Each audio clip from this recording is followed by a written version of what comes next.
I want you to read with me in the book of Matthew, chapter 2, verses 10 to 12.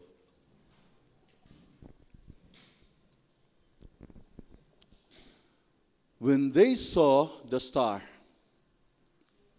Hello? Hello? Are you with me? When they saw the star, they rejoiced exceedingly with great joy.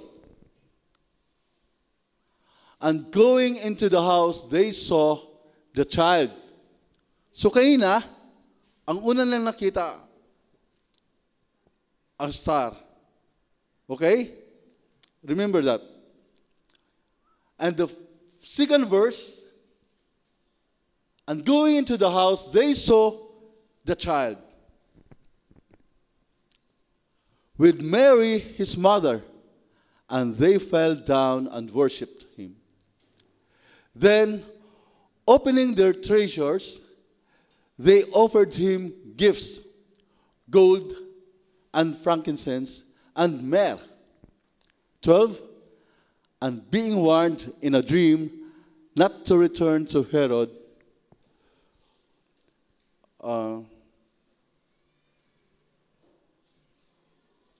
they departed for their own country by another way. Praise God. Ang Ginoo magapanalangin sa iyong mga pulong, and He will be the one to impart His message tonight. In Jesus' name, amen. Hallelujah. Tuwing Pasko, talagang nakikita natin, lalo na dito sa Pampanga, talagang represented or talagang established ang tinatawag nato ng mga parol pagdating ng Kapaskuhan. Church, kayo ba nag-i-enjoy din pag nakita niyo yung star o yung parol? Masyadong tama ba to? Masyado lang nasisilaw. Nag-i-enjoy ba kayo pag nakikita niyo ang parol tuwing Pasko? Ha?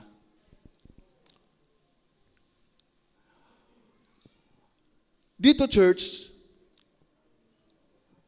ang taga-Israelites noon, nag-aantay ng Messiah, di ba? And when this happened, ang mga Magi's ang unang naka-observe. Ang unang nakakita ng mga stars. Itong kakaibang stars na to. Itong mga Magi's, they are astrologers, no? Sila yung nag-aaral patungkol sa mga stars, sa mga buwan, the realignment of the stars. So, but though they are not from the Israel, but they are also seeking and longing for the prophesied Messiah. So nagbabantay din sila. Now, when they saw the stars, ano naramdaman nila? Ano naramdaman nila? They rejoiced exceedingly with great joy. Ito yung pang-apat na gusto kong i-impart sa inyo. Ang isang gift ng Christmas na dapat niyong maranasan at maramdaman. The joy. The joy. Amen? Ito yung isa sa mga offer ng Christmas para sa atin.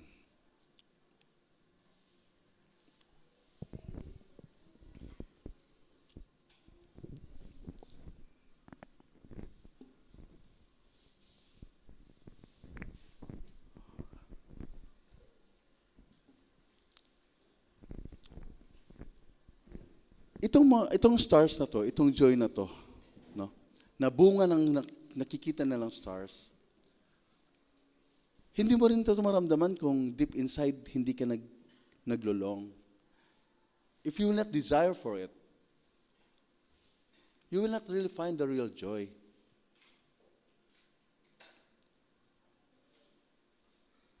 Kung sa ating mga puso, malayo man sa atin si Christ, you will not find the real joy. And, ika nga, from that distance, ang layo ng nilakbay ng mga Magi's, just to be with that star. Naalala ko dati, lalo na sa mga probinsya, no? Parang every Sunday, ang mga tao looking forward every Sunday. Ang layo ng nilalakbay. Just to be there. Kasi parang ang sarap maramdaman na may panagtigo, may panambahan sa isang lugar together with the others. Kasi doon parang mas nakakaragdag ng presensya baga, ng kaligayahan na makita yung mga kasamahan doon. Ito yung mga Magi's na that distance, hindi mo nila inantala yun. Because they have that desire to meet Jesus. Just for what? Hindi lang dahil sa mapatunayan o para sila mismo ma-experience yung tinatawag na prophecy. But the joy.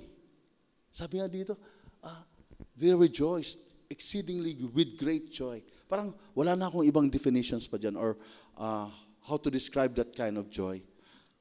Exceedingly with great joy. Nung makita nila yung stars, alam nilang, Lord, di ba? Alam nila kung anong mayroon ang star na yan. Talagang maging masaya sila. Nakita pa lang nila yung star, ha?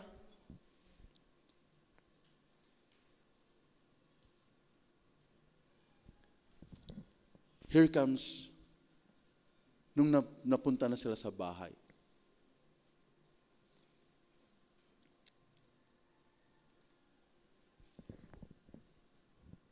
Just to see that star sa malapit na pagkakataon. Ano ang dala nila?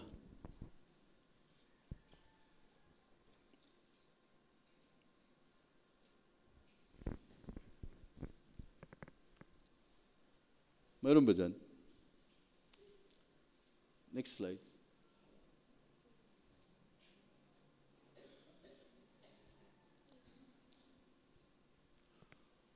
Okay? And going to the house, they saw the child with Mary, his mother, and they fell down and worshiped him. Then opening their treasures, they offered him gifts, gold and frankincense and myrrh. So ito yung dala nila, no?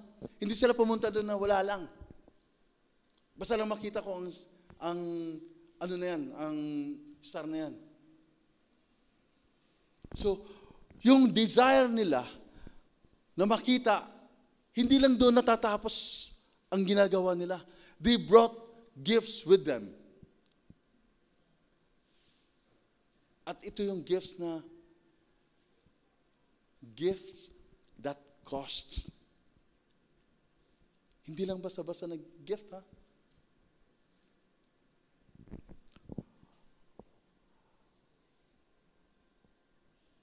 Ano yung gold, frankincense, and myrrh?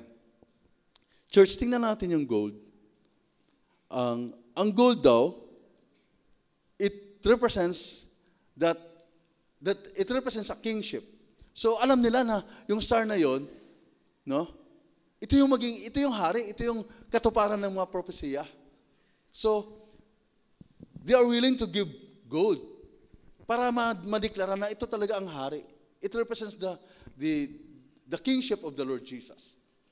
So they recognize that. And the frankincense, sabi dito, frankincense was used in the religious rituals symbolizing divine worship and the acknowledgement of God's presence. So, parang sa unang panahon or sa unang mga kasama natin dyan sa simbahan, yung may mga insenso, no? May mga pausok, may mga, parang, it symbolizes daw na pag naramdaman mo yung presence ng Lord, pag may mga pausok-usok. So, mas nag-i-encourage yun. It draws people near to God and they feel that God is there kung may mga pausok-usok dyan. Ito yung frankincense na ino-offer. And the third one is the myrrh. Ang hindi ko lang maintindihan, kasi ang myrrh was used for anointing the dead, symbolizing Jesus' future and death. Parang, ito daw yung ginagamit, literal sa ating panahon ngayon, ito yung mga pang-formalin, pang-imbalsamo. And that is one of the gifts that Magi brought during that time. Alam ba nila yon? Alam ba nila na pagdating ng araw, ito ang purpose ni Jesus na mabuhay siya, isinilang siya, at mamatay. Bakit may dala silang pang-imbalsamo? Kung ikaw yung magulang kaya, kung ikaw yung magulang tapos may baby shower dyan, no? Nag-baby shower ka tapos dinalhan ka ng pang-imbalsamo, dinalhan ka ng formalin. What would you feel? Tingin mo. Well,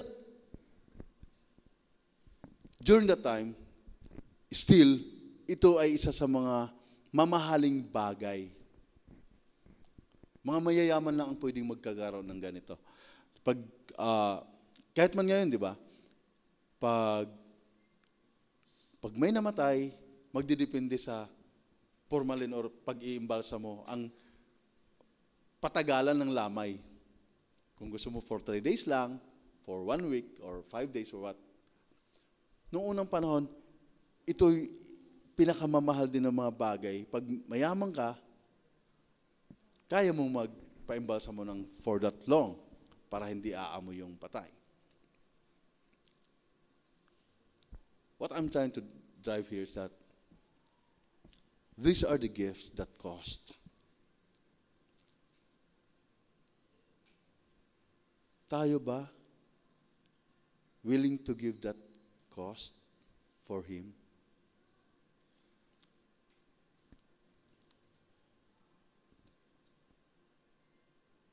Ano ang mapapala natin? If this kind of worship and offering that Magi was able to give to the Lord during that time, tayo, nowadays, ano ang pwede nating i-offer kay Lord?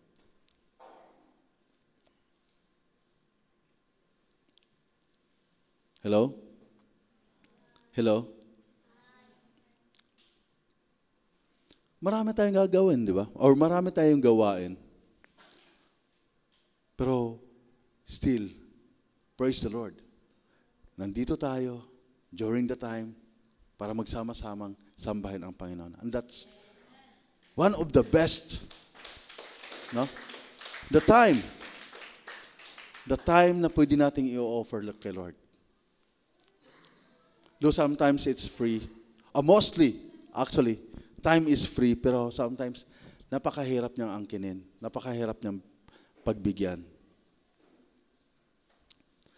Ito lang yung free na ang hirap ibigay sa tao. Ang hirap ibigay sa kapwa. Dahil tayo man may mga pangailangan na dapat bigyan ng oras. Sa dami-dami ng mga gawain, sa dami-dami ng mga trabaho, parang ang hirap bigyan ng oras yung gawain ni Lord. But this is the requirement of the Lord for us to find joy. You have to sacrifice. Here, ito yung power na natanggap ng mga Magi's. The power of worship and sacrifice. Ang layo doon. But yet, they were able to do so. And yet, alam nilang hari na yung darating, but they offered him. Ang pangit kasi pag bumili ako ng, alam mo yun, though sometimes sa atin, normal nang regaluhan ko muna sarili ko. Right? Regaluhan ko muna sarili ko. Wala pa akong nabili regalo para sa sarili ko. Pero parang, hindi talaga magkakaroon ng hindi ganun ka saya na, pero pag niregaluhan ka ng kasama mo, parang, regardless of the amount, sabi nga, totoo nga yung sinasabi na, it's the thought that counts. Amen? Amen? It's the thought that counts. So, even if they know that hari ang pupuntahan nila, bibigyan ka namin ng gold.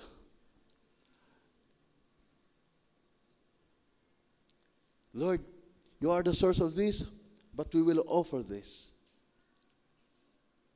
Amen? Amen? Ang tingnan natin, because of the sacrifices and offerings of the Magi's, anong binigay sa kanila ni Lord? Dun sa verse 12,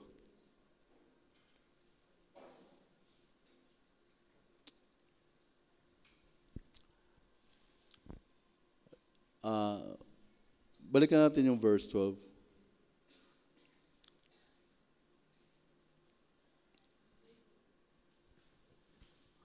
And being warned in a dream not to return to Herod, they departed to their own country by another way.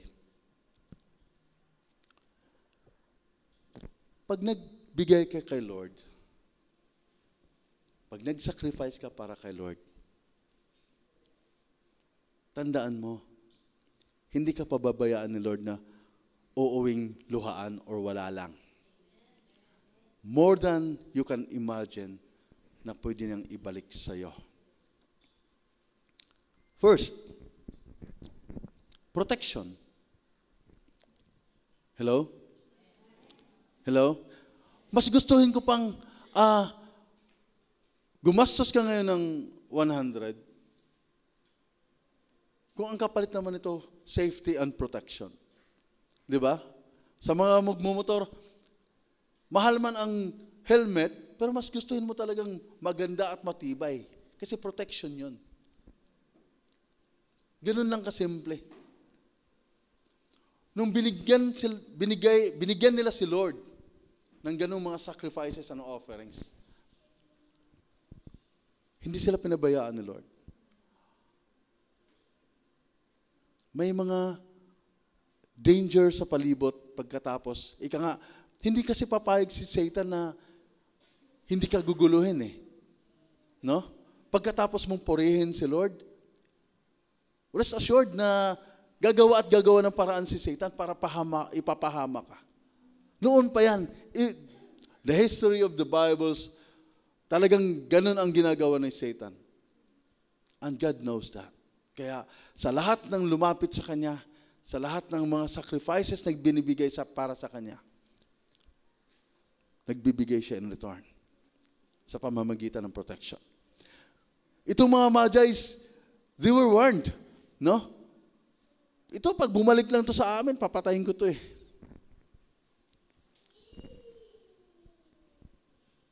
So binigyan sila ni Lord ng protection. Huwag ka dyan dumaan. No? May danger dyan. I don't know, in our daily life, naranasan nyo ba yon? Minsan talagang kailangang umiwas. May, parang, ba't dito ako napadaan? Ba't ito ang, it's God.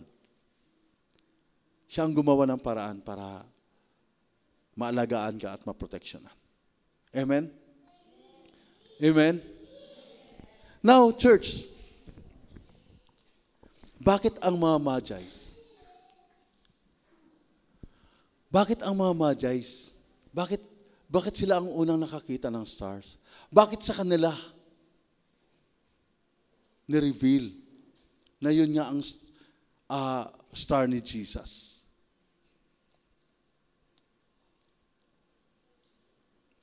Hello? Di ba hindi man sila taga-Israel? Wala silang pakialam dun eh.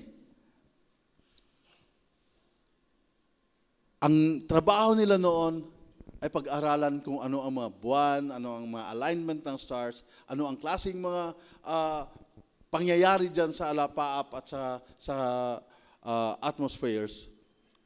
That's the concern of the Magi's. But look, sila ang unang nakakita kay Jesus through that star, from that distance. Tayo, church. It simply means na ang pagmamahal ni Lord, hindi lang dito. Hindi lang sa bayan ng Israel. Hindi lang ang bayan ng Israel ang dahilan kung bakit siya narito. Kung bakit siya ipinadala.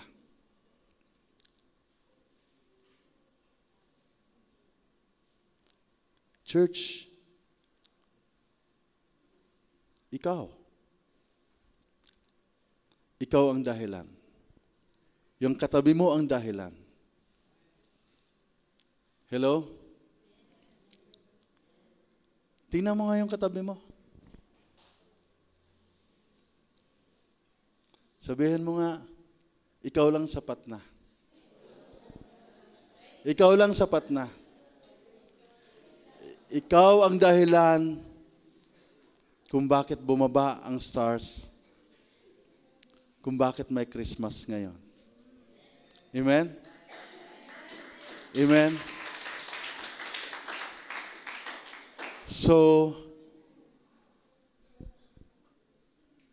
wala na tayong ibang gagawin.